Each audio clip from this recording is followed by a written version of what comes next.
I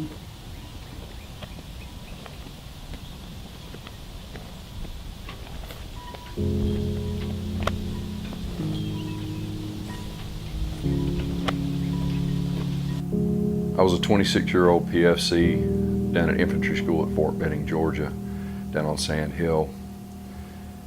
And we were a few weeks into training, and I had been selected as one of the members of our company's honor guard due to my proficiency with drill and ceremony early on.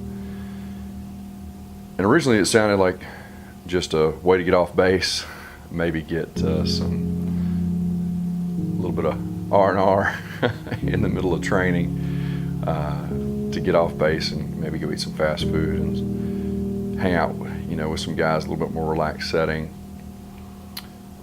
But I remember the first time that we were called out. I was a little bit nervous, and getting off the bus, drill sergeant checking to make sure our uniforms were just right, and seeing the hearse pull up with the family driving behind. We were the pallbearers and the honor guard, and we performed the salute with our rifles. It was a humbling experience, to say the least, to honor that soldier, his family, his memory, and his legacy at a little country church in rural Georgia. It was a beautiful day.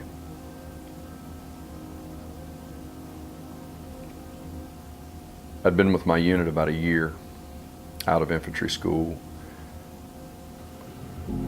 when I got a phone call. Ken and I were in our first apartment here in Nashville, and I was sitting on the futon, and chaplain, who had been our chaplain at Soldiers Chapel on Sand Hill, called me. I had been a worship leader while I was there, so I got to know him fairly well and spent most Sundays all morning and every service with him. And he called to tell me that Chris Pfeiffer had died. He'd been in Afghanistan on patrol, and sniper fire had hit him. And he had lived, and they were optimistic about his chances. They flew him from Germany back to Texas, to Austin, Texas.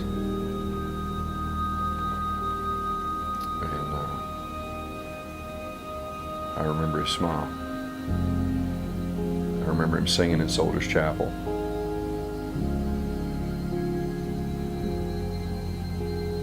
He died September 25th, 2007, after having a great day at the hospital. 2 days later, his wife gave birth to their first child, a baby girl.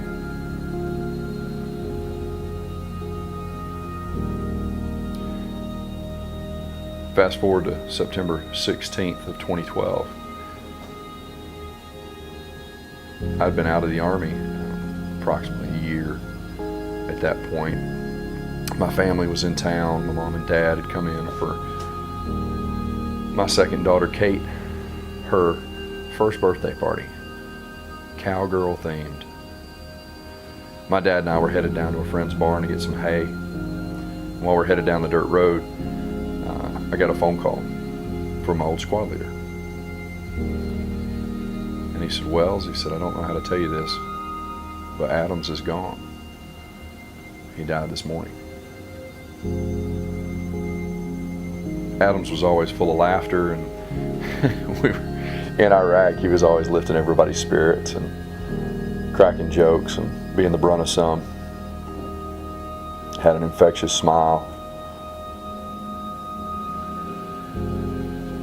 He had transferred down to Yuma, Arizona, to work at the proving grounds down there, testing explosives. And that Sunday morning, don't know what exactly happened, but he killed himself.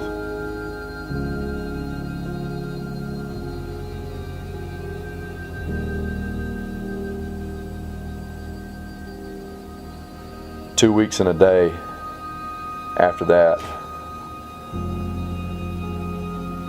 got another phone call from a friend from 2nd Platoon. Now, Adams was a Punisher. I knew him fairly well.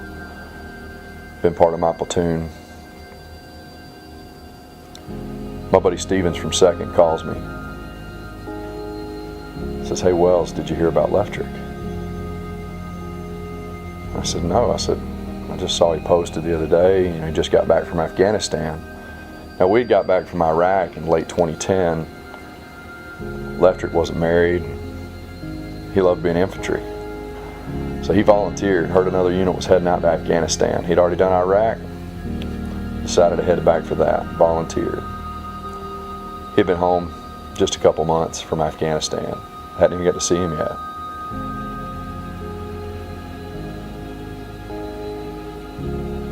He died at home.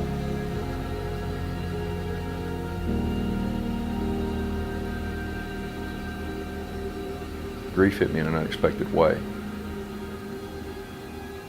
2 days after I heard about Adams, found myself in the basement down in my workshop and just started bawling. Just overwhelmed with it. It's not like Adams and I were best friends. Now, you grow closer to someone in a combat theater and in the military in general that most people won't understand, and just in such a way that is hard to explain. But it wasn't so much that, I don't think, as realizing in that moment that I thought about the same thing, and that it could have been my family going through this. Just dealing with civilian life again, and the challenges of coming home and understanding and all those things. Sometimes it gets to be a lot.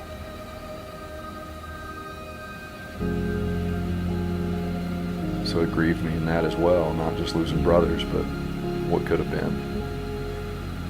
When Leftrick died, he was in 2nd Platoon, so I guess in a way I made excuses to myself why I didn't go to the funeral. But I think part of it was I was processing that information for myself, and it made it all that much harder. That's my one regret, that I didn't go honor him that day. I've visited Leftrick every Memorial Day since.